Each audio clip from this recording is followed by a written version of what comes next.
Hi, I'm going to try to make this video. It's on my phone. I apologize. There's something wrong with my computer. Um, but I just wanted to give you some instruction about the paper that's due next week. Okay. I'm going to tell you exactly how to do well on it. Okay. You're going to structure it just like an email like you did the last time. The email address is at the top, and then Dear Professor Copenhagen.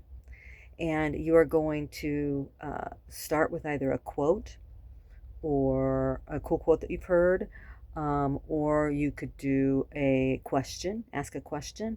You could do a brief story, or you could give a statistic. Okay, so you can just hook that makes me interested, and then in a sentence you're going to say, or then the next paragraph you're going to put what kind of leadership skills you have. Okay, and the leadership skills you can choose from are in week six's lesson. There are 7 of them.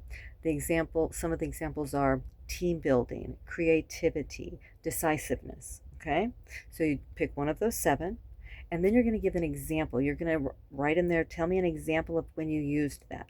It could be at home, it could be at work, it doesn't matter. Okay, and then in the next paragraph, you're going to say what kind of leader you are.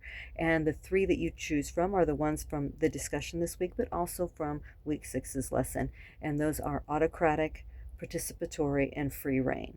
Okay, and so you're going to choose between those 3, and you guessed it, you're going to give an example of when you demonstrated that skill.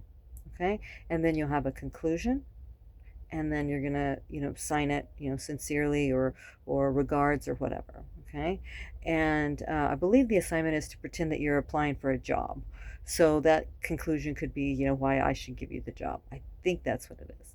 But if any of this confuses you or it's not quite clear, definitely reach out, text, call, email. But also, hopefully my computer's up and working next week, and I will go over it again next week as well.